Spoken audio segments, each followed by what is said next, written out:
चलिए दोस्तों, practice set 2 देखते हैं। फर्स्ट क्वेश्चन है यूरोपियों ने दिशा सूचक यंत्र का प्रयोग किनसे सीखा। यूरोपियों ने दिशा सूचक यंत्र का प्रयोग किनसे सीखा? तो अरब के देशों से सीखा। ठीक है। कॉमन सेंस की रचना किसने की थी? कॉमन सेंस की रचना किसने की थी? तो टॉमस पेन ने। किसने की थी? तो टॉमस पेन ने। बेस्टिल का पतन कब हुआ था? बेस्टिल का पतन हुआ था 5 मई 1789 को। चलिए नेक्स्ट क्वेश्चन देखते हैं। प्रथम विश्व युद्ध में किसकी हार हुई थी? प्रथम विश्व युद्ध में किसकी हार हुई थी? तो जर्मनी की हुई थी। नाजी पार्टी का प्रतीक चिन्ह क्या था? तो स्वास्तिक। तिलक मांझी का जन्म किस ईस्वी में हुआ था? तिलक मांझी का जन्म किस ईस्वी में हुआ था? तो 1750 में। इनमें कौन राष्ट्र संघ का सदस्य नहीं है? तो कौन सा राष्ट्र संघ का सदस्य नहीं है? तो जर्मनी नहीं है। चलिए ठीक है, आगे देखते हैं। शाही लीची बिहार के मुख्यतः होता है, कहाँ होता है? तो मुजफ्फरपुर में। इनमें से किससे लोकतंत्र के विस्तार में मदद मिलती है? लोकतंत्र के विस्तार, लोगों के संघर्ष से लोकतंत्र के विस्तार में मदद मिलती है। ठीक। चलिए 10 नंबर क्वेश्चन है, नीचे दिए गए विकल्प में कौन सा विकल्प सही है? लोकतांत्रिक शासन कहाँ है? तो भारत में है। सैनिक शासन कहाँ है? तो कौन सा विकल्प सही है? नीचे दिए गए, मतलब इसका ऑप्शन और भी होना चाहिए, 1 का 2, 2 का 3। हम देखते हैं कम्युनिस्ट शासन। राजशाही शासन कहाँ है? तो राजशाही शासन था म्यांमार में, सैनिक शासन, कम्युनिस्ट शासन चीन में और सैनिक शासन भूटान में। ठीक है। लोकतांत्रिक संविधान में कौन सा प्रावधान नहीं रहता है? कौन सा प्रावधान नहीं रहता है? तो 11 के बी, शासन प्रमुख का नाम। लोकतांत्रिक संविधान में कौन सा प्रावधान नहीं रहता है? तो शासन प्रमुख का नाम। चलिए निम्नलिखित में से मेल ढूंढे। सार्वभौम वयस्क मताधिकार हर चुनाव में लगभग बराबर। कमजोर वर्ग का प्रमुख 18 वर्ष और उससे ऊपर के मताधिकार। ठीक है, देखते हैं।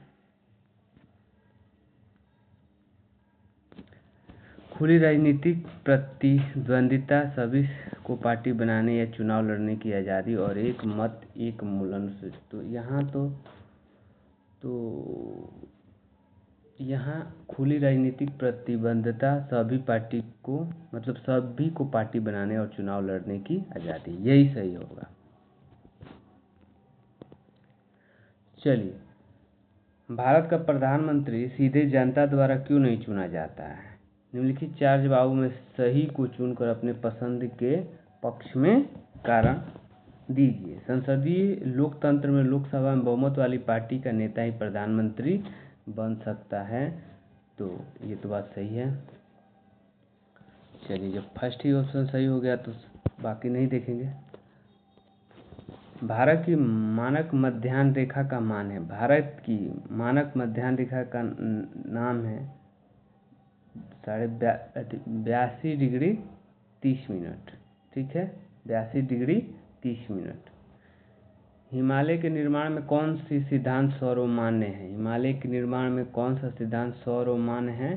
तो प्लेट विवर्तक सिद्धांत। इसी से हिमालय का क्या हुआ था? निर्माण हुआ था, प्लेट विवर्तक सिद्धांत। गंगा नदी का गांधी सेतु किस शहर के निकट अवस्थित है? गंगा नदी पर गांधी सेतु, तो गांधी सेतु पटना में है। जब सूर्य कर्क रेखा, 17 नंबर क्वेश्चन है, जब सूर्य कर्क रेखा पर सीधा चमकता है तो उसका क्या प्रभाव होता है? तो उत्तरी पश्चिमी भारत में निम्न वायु दाब रहता है। उत्तरी पश्चिमी भारत में निम्न वायु दाब रहता है। ठीक है। भारत में कितने प्रकार की वनस्पति प्रजातियां पाई जाती है? भारत में कितने प्रकार की वनस्पति प्रजातियां पाई जाती हैं? तो 89,000 प्रजातियां पाई जाती है। कितना? 89,000। वर्ष 2011 की जनगणना के अनुसार बिहार राज्य में कितना लिंगानुपात है? तो कितना लिंगानुपात है? तो ये क्वेश्चन तो रिपीट हो गया है, 918। ठीक। गंडक नदी को नेपाल में किस नाम से जाना जाता है? गंडक नदी को नेपाल में नारायणी नदी के नाम से जाना जाता है। किस नदी के नाम से जाना जाता है? तो नारायणी नदी के नाम से जाना जाता है। ठीक है, चलिए। बांग्लादेश एशिया महाद्वीप के किस भाग में है? बांग्लादेश एशिया महाद्वीप के किस भाग में है? तो दक्षिणी भाग में है। ठीक है। पूर्व का मोती के उपनाम से किस देश को जाना जाता है? तो किस देश को जाना जाता है? पूर्व का मोती श्रीलंका। पूर्व का मोती के उपनाम से किस देश को जाना जाता है? पूर्व का मोती। पूर्व के मोती के दो एक क्वेश्चन बार बार रिपीट हो गया, मिसप्रिंट होगा या क्वेश्चन सेट करने वाले ध्यान नहीं दिए होंगे। तो श्रीलंका। ठीक है, चलिए।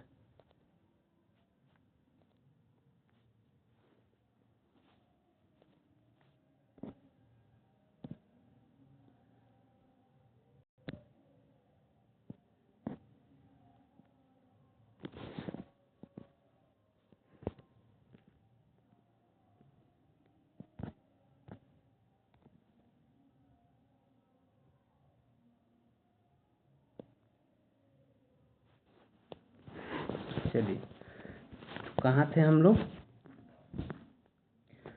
कुछ इश्यूज आ गए थे। ठीक है, डाटा ऑफ कर दिए थे और फ्लाइट मोड में कर दिए थे ताकि किसी प्रकार का कोई फ़ोन ना आए। चलिए, निम्नलिखित में से कौन सा मापक निरूपक भिन्न है? मापक निरूपक भिन्न है, मीटर भी है मापक और सेंटीमीटर और इंच, सब मतलब ये सभी मापक निरूपक भिन्न है। भूमिगत जल स्तर में गिरावट के कारण क्या हो सकते हैं? भूमिगत जल में गिरावट में जनसंख्या वृद्धि भी हो सकता है, उद्योग विकास और कृषि विकास, यानी कि तीनों हो सकता है। चल आगे है, मानव जनित आपदा के विनाशकारी संगठनों में सम्मिलित कारक है। मानव जनित आपदा में तो कूट का उपयोग रासायनिक, जैविक और नाभिकीय। रासायनिक, जैविक और नाभिकीय हम तो उपयुक्त सभी तीनों है मानव जनित विनाशकारी संगठनों में। ठीक है, इनमें से कौन सा परमाणु केंद्र है? इनमें से कौन सा परमाणु केंद्र है? इनमें से कौन सा परमाणु केंद्र है? इनमें से कौन सा परमाणु केंद्र है? तो क्या आएगा? आपदा प्रबंधन के 3 प्रमुख अंग में कौन एक निम्नलिखित में शामिल नहीं है? आपदा प्रबंधन के प्रमुख अंग में तो कौन शामिल नहीं है? तो आपदा के प्रबंधन के समय प्रबंधन एवं गतिविधियाँ। ठीक है, चलिए। 29 नंबर क्वेश्चन है, उत्पादन का अर्थ है। उत्पादन का क्या अर्थ है? तो उपयोगिता का सृजन। उत्पादन का अर्थ है उपयोगिता का सृजन। मनुष्य की मूलभूत आवश्यकताएं हैं। मनुष्य की मूलभूत आवश्यकताएं हैं भोजन और वस्त्र, मकान और शिक्षा। क्या हो जाएगा? ये सभी मूलभूत आवश्यकताएं यही है ना, रोटी, कपड़ा और मकान। गरीबों में बिहार राज्य भारत के राज्य में कौन सा स्थान है? गरीबी में बिहार राज्य भारत के राज्यों में कौन सा स्थान है?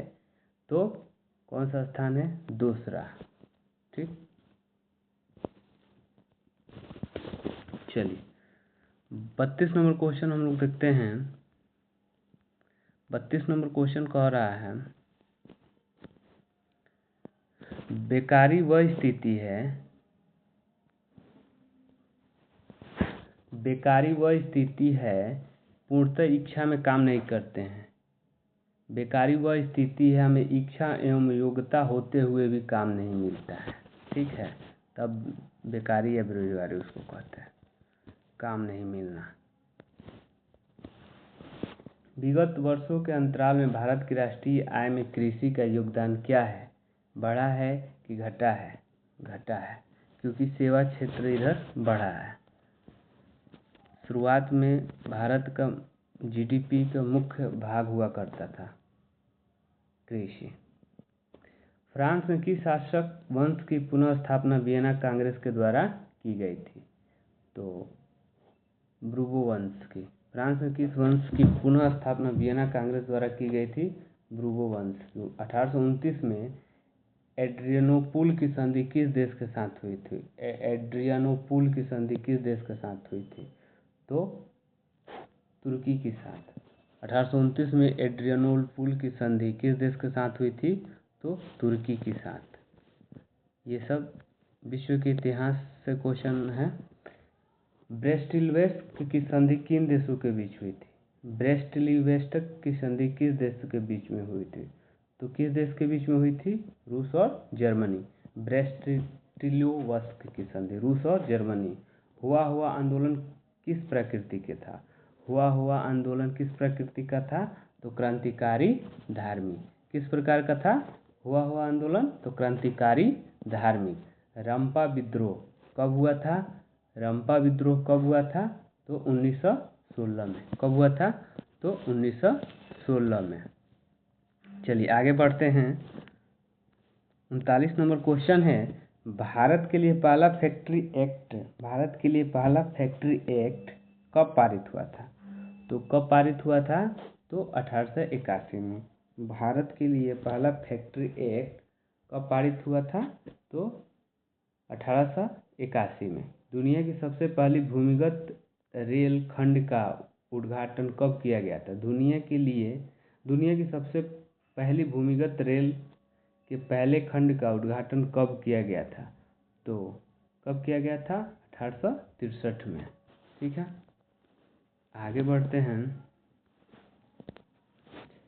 द्वितीय विश्व युद्ध के बाद यूरोप में कौन सी संस्था का उदय आर्थिक दुष्प्रभावों को समाप्त करने के लिए हुआ था? आर्थिक दुष्प्रभावों को समाप्त करने के लिए हुआ था। तो कौन सा है? यूरोपीय संघ का गठन हुआ था। ठीक है, द्वितीय महायुद्ध के बाद। चलिए 42 नंबर क्वेश्चन देखते हैं कि किस देश की सिविल सेवा परीक्षा ने मुद्रित पुस्तकों की मांग बढ़ाई? किस देश की सिविल सेवा? तो चीन। संघ राज्य की विशेषता नहीं है। संघ राज्य की विशेषता नहीं है एकहरी शासन व्यवस्था। एकहरी शासन व्यवस्था। चलिए 44 नंबर क्वेश्चन देखते हैं। ताड़ी विद्रोह आंदोलन निम्नलिखित में से किस प्रांत में शुरू किया गया था? ताड़ी विद्रोह बिहार में। निम्नलिखित में से किस लोकतंत्र का प्राण माना जाता है? निम्नलिखित में से किसे लोकतंत्र का प्राण माना जाता है? यानी कि संविधान को। ठीक है, 46 नंबर क्वेश्चन है, निम्नलिखित में से कौन राष्ट्रीय दल नहीं है? निम्नलिखित में से कौन राष्ट्रीय दल नहीं है?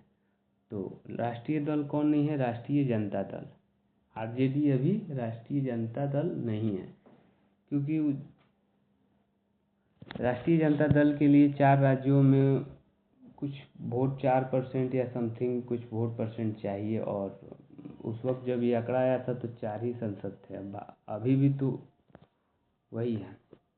डाकुओं की अर्थव्यवस्था का संबंध है। डाकुओं की अर्थव्यवस्था का संबंध है संसाधन के अनियोजित विध्वंस है। डाकुओं की अर्थव्यवस्था का संबंध है संसाधन के अनियोजित विध्वंस है। चलिए 48 नंबर क्वेश्चन देखते हैं। मेढक के प्रजनन को नष्ट करने वाला रसायन कौन है? मेढक के प्रजनन को एड्रीन। कौन है? एड्रीन। भारत में पूर्वोत्तर के राज्यों में अति सघन वनों की सर्वाधिक विस्तार पाया जाता है। तो कहाँ पाया जाता है? अरुणाचल प्रदेश में। ठीक, 50 नंबर क्वेश्चन देखते हैं कि छत्तीसगढ़ भारत का कितना प्रतिशत लौह अयस्क उत्पादन करता है? छत्तीसगढ़ भारत का कितना प्रतिशत लौह अयस्क उत्पादन करता है? तो कितना प्रतिशत करता है? 18.09%। 18.09%। भारत के किस स्थान पर पहला परमाणु ऊर्जा केंद्र स्थापित किया गया था? तो कब किया गया था? तारापुर में। ठीक।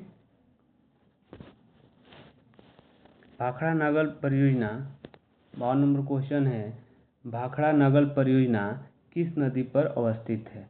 भाखड़ा नगर परियोजना किस नदी पर अवस्थित है? तो सतलज नदी पर। निम्नलिखित में से कौन सी रबी की फसल नहीं है? गेहूं, सरसों, चना तो है, चावल नहीं होगा। ठीक है।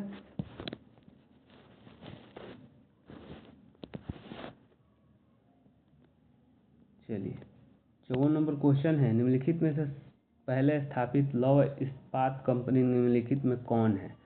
तो कौन है? तो टाटा लौह इस्पात कंपनी, टिस्को। निम्नलिखित भारत में सबसे पहले स्थापित लौह इस्पात कंपनी निम्नलिखित में से कौन है? टाटा लौह इस्पात कंपनी, टिस्को।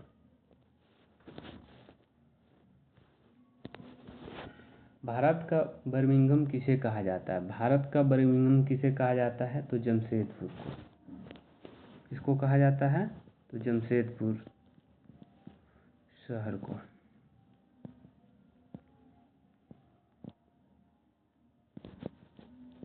चलिए क्वेश्चन है, पक्की सड़कों की लंबाई की दृष्टि से प्रथम स्थान पर कौन सा राज्य है? तो पक्की सड़क की दृष्टि से महाराष्ट्र। राज्य में कितना प्रतिशत जनसंख्या कृषि कार्य में लगी हुई है? राज्य की कितनी परसेंट जनसंख्या कृषि कार्य में लगी हुई है? तो 75%। ये बिहार के संदर्भ में क्वेश्चन है। चलिए, संजय गांधी जैविक उद्यान किस नगर में स्थित है? संजय गांधी जैविक उद्यान पटना में है। चिड़ियाघर का ही नाम है संजय गांधी जैविक उद्यान। बिहार में बीएचपीसी द्वारा बृहद परियोजनाओं की संख्या कितनी है? तो 7 है।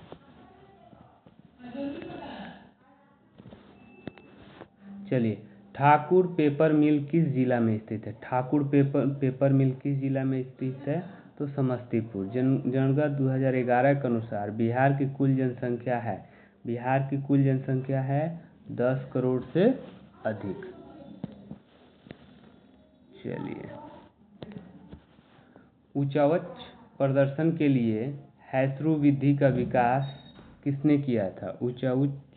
उच्चावच प्रदर्शन के लिए हैस्यूर विधि का विकास किसने किया था? तो किसने किया था?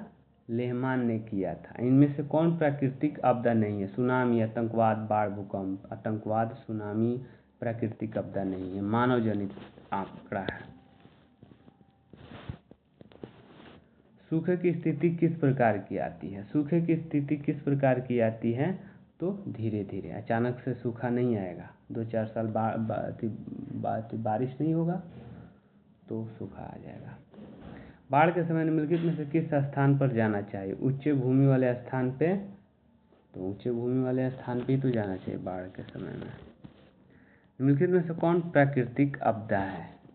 प्राकृतिक आपदा है आग लगना, ये तो मानव जनित है। बम विस्फोट, रासायनिक दुर्घटना है, ये सब तो भूकंप क्या है? इसका आंसर क्या आ जाएगा? भूकंप प्राकृतिक जन आपदा है। भारत में नियोजन योजना का मूल उद्देश्य है, मूल उद्देश्य क्या है? तो न्याय के साथ आर्थिक विकास। भारत में नियोजन योजना का मूल उद्देश्य है न्याय के साथ आर्थिक विकास। चलिए,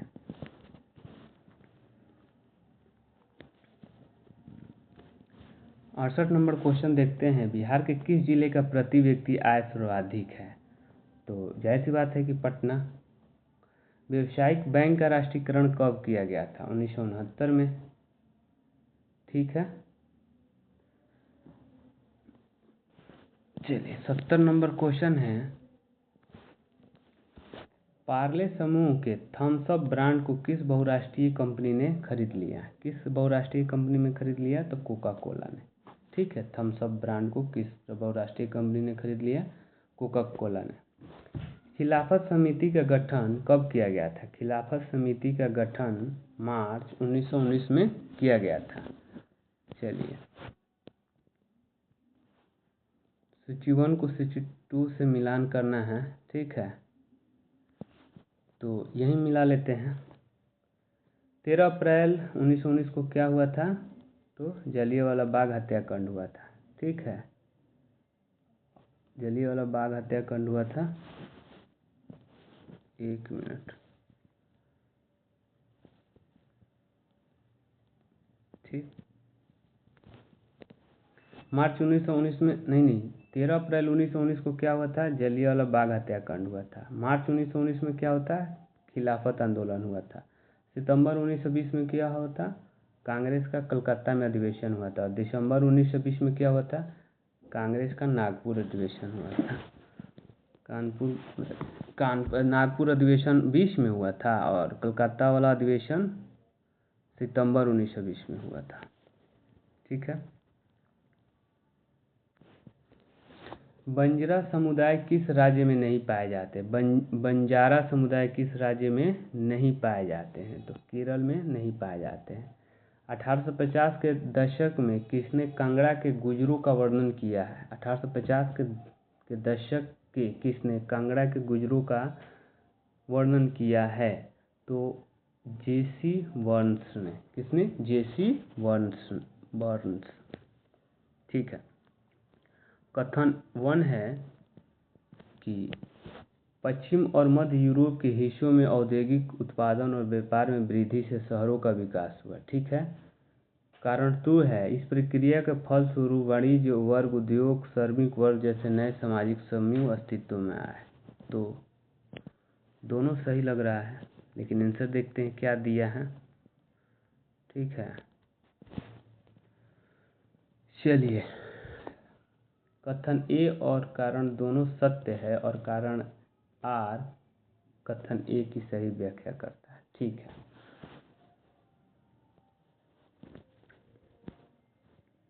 चलिए,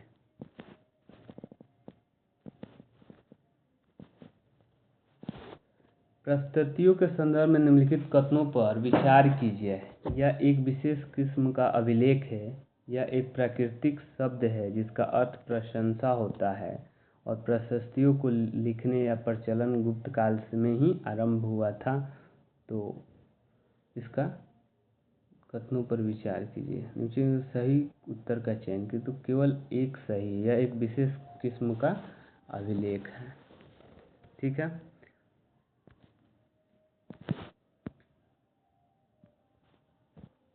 सत्रह नंबर क्वेश्चन देखते हैं। गजनी का सुल्तान मोहम्मद के संदर्भ में निम्नलिखित कथनों पर विचार कीजिए, ठीक है। तो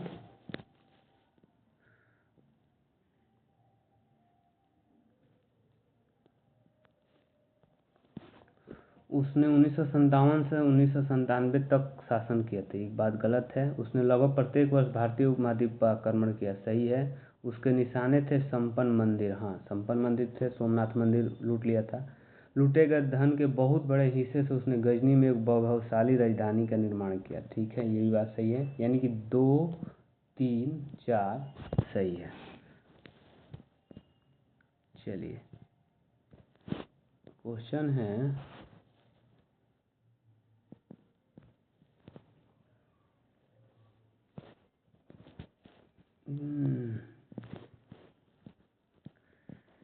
इसका आंसर इधर दिया है, ठीक है।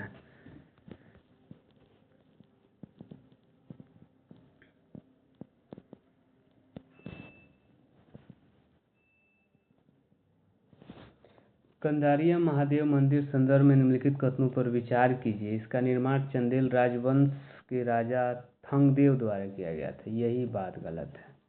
प्रमुख देवताओं की मूर्ति मुख्य मंदिर में रखी जाती थी। धार्मिक अनुष्ठान इसी जगह संपन्न किए जाते थे तथा इसमें केवल राजा, उसका निकटतम परिवार तथा पुरोहित एकत्रित होते थे, ये बात सही है, ठीक है। और देखते हैं। खजुराहो समूह में राजकीय मंदिर सम्मिलित थे जहाँ सामान्य जनमानस को जाने की अनुमति नहीं थी, ये भी सही है। ये मंदिर सुपरिष्कृत उत्कीर्ण मूर्तियों से अलंकृत थे, ये भी सही है। यानी कि फर्स्ट को छोड़ के 2, 3, 4 सही थे, ठीक है। चलिए, थोड़ा सा जूम कर लेते हैं। सम्मिलित कीजिए। दीवान क्या होते थे? तो दीवान होते थे वृत्तीय अधिकारी। क्या होते थे? वृत्तीय अधिकारी। बख्शी क्या होते थे? सैनिक वेतन अधिकारी। जो सैनिक वेतन पे रखे जाते हैं उनको बख्शी कहा जाता था। वृत्तीय अधिकारी को दीवान कहा जाता था। ठीक है। और क्या है? सदर धर्मार्थ कार्यों का मंत्री। और फौजदार सेना नायक। फौजदार क्या होता था? सेना नायक। ठीक है। चलिए 80 नंबर क्वेश्चन है, मध्यकाल में हुंडी थी। मध्यकाल में हुंडी क्या थी? हुंडी एक दस्तावेज था। क्या था? दस्तावेज था। चलिए 81 नंबर है, आज दुनिया के ज़्यादातर देश के पास अपना संविधान है। संविधान के संदर्भ में निम्नलिखित कथनों पर विचार कीजिए। ठीक है। चलिए विचार करते हैं। जिन देशों के पास अपना संविधान होता है वे सभी लोकतांत्रिक देश होते हैं। ठीक है। संविधान उन आदेशों को सूचीबद्ध करता है जिसके आधार पर नागरिक अपने देश को अपनी इच्छा और सपनों के अनुसार रच सकते हैं। ये बात सही है। संविधान नियमों को एक ऐसा समूह होता है जिसको यह देश के सभी लोग अपने देश चलाने की पद्धति के रूप में अपना सकते हैं। ये भी सही है। और संविधान हमें ये नहीं बताता है कि हमारे समाज का मूलभूत स्वरूप क्या होगा। तो इसमें क्या खोजना है? निम्नलिखित कथनों पर विचार कीजिए, यानी कि सही कथन क्या क्या है। ठीक है। सही तो संविधान हमें ये नहीं बताता है कि हमारे समाज का मूलभूत स्वरूप क्या है। तो संविधान उन आदर्शों, यही 2 और 3 ही सही है इसमें। ठीक है। चलिए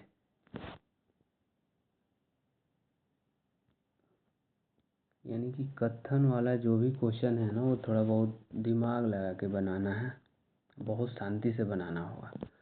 ग्राम सभा के संदर्भ में निम्नलिखित कथनों पर विचार कीजिए। ठीक है।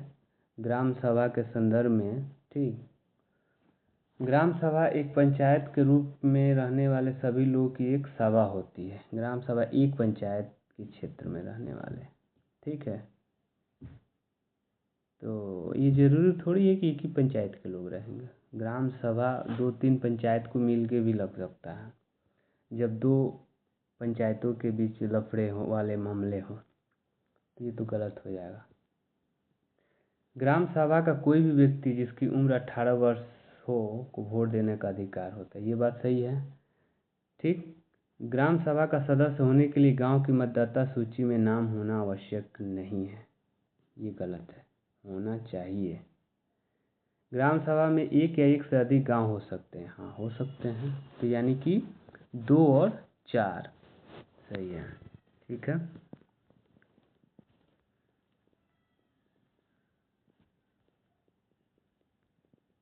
तिरासी नंबर हम लोग क्वेश्चन देखते हैं। निम्नलिखित कथनों पर विचार कीजिए। ठीक। भारत के ग्रामीण क्षेत्र में आजीविका के संदर्भ में निम्नलिखित कथनों पर विचार कीजिए। आजीविका के संबंध में मध्य भारत में कुछ गांव में खेती और जंगलों की उपज दोनों ही आजीविका के साधन हैं। ठीक है। मध्यकाल की बात हो रही है। मध्य भारत के नहीं, मध्यकाल नहीं, मध्य भारत के। ठीक है। ग्रामीण क्षेत्रों में कृषि के साथ पशुपालन भी आजीविका के प्रमुख साधन है। ये तो है। ग्रामीण परिवार में करीब 40% खेतिहर मजदूर हैं। ये भी बात सही है। समुद्र तटीय क्षेत्रों में लोग कृषि के साथ साथ मत्स्य पालन भी करते हैं। हाँ, समुद्र के इलाके वाले लोग मछली पालते हैं। तो ये चारों सही है। संविधान निर्माण की प्रक्रिया के संदर्भ में निम्नलिखित कथनों पर विचार कीजिए। ठीक है। चलिए आइए विचार करते हैं।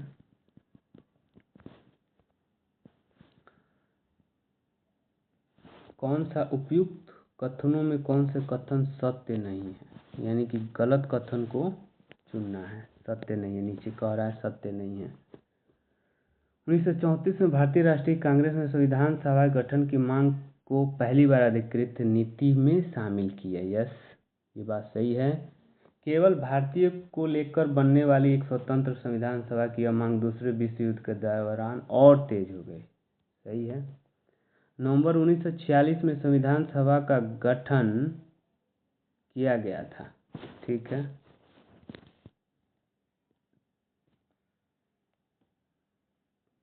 ठीक। नहीं, नवंबर 1946 में संविधान सभा गठन किया गया था, इस पे डाउट है, यानी यही गलत है। दिसंबर 1946 1949 के बीच संविधान सभा में स्वतंत्र भारत के नए संविधान का एक प्रारूप तैयार किया गया, ये तो सही है। चलिए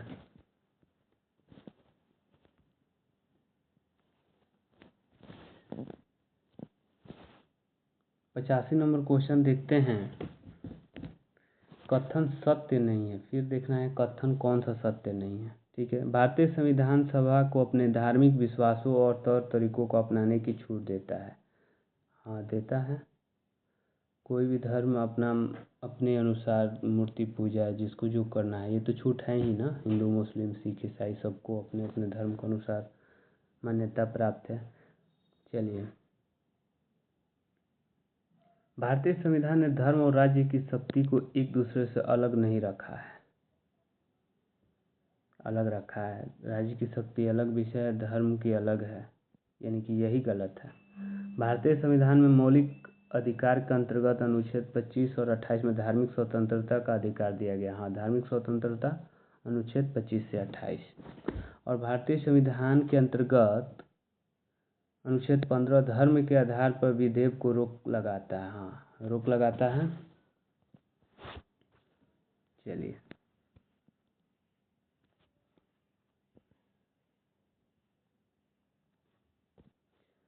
86 नंबर क्वेश्चन देखते हैं कि निम्न को उसी क्रम में लगाइए जिस क्रम में वो भारतीय संविधान की उद्देशिका में सम्मिलित है। तो क्या हो जाएगा? भारत एक संप्रभु देश है। उद्देशिका, हम भारत के लोग भारत को एक संप्रभुत्व, तो पहले संप्रभुत्व आता है, फिर संप्रभुत्व, हम भारत के लोग भारत को एक संप्रभुत्व पंथ निरपेक्ष। 2 नंबर पे क्या आता है? पंथ निरपेक्ष लोकतंत्रात्मक। 3 नंबर पे गणराज्य, उसके बाद गणराज्य और समाजवादी, यानी कि पहले आएगा संप्रभुत्व, यही हमारा डी आंसर होगा। ठीक, पहले संप्रभुत्व। ठीक है, भारत के संविधान की प्रस्तावना में प्रतिस्थापित निम्नलिखित शब्दों का सही क्रम क्या है? तो क्या है? 87 के सी, यानी कि पहले न्याय स्वतंत्रता, पहले न्याय स्वतंत्रता, उसके बाद समानता और भ्रातृत्व। यानी कि ये क्वेश्चन इस टाइप से बना रहा है, जो संविधान की प्रस्तावना में जो पहले आए हैं तो उन्हीं को विस्तार रूप से सजाना। इसके लिए तो प्रस्तावना याद रहना चाहिए, हम भारत के लोग भारत को ये। चलिए, संविधान निर्माण में इन नेताओं और उनकी भूमिका का मेल बैठाइए। ठीक है, अच्छा क्वेश्चन है। ठीक है, मेल बैठाते हैं। मोतीलाल नेहरू क्या किए थे? 1928 में भारत का संविधान बनाया। B.R. अम्बेडकर प्रारूप कमेटी के अध्यक्ष थे। क्या थे? प्रारूप कमेटी के अध्यक्ष थे। राजेंद्र प्रसाद संविधान सभा के अध्यक्ष थे। क्या थे? और सरोजिनी नायडू संविधान सभा की सदस्य थे। ठीक है,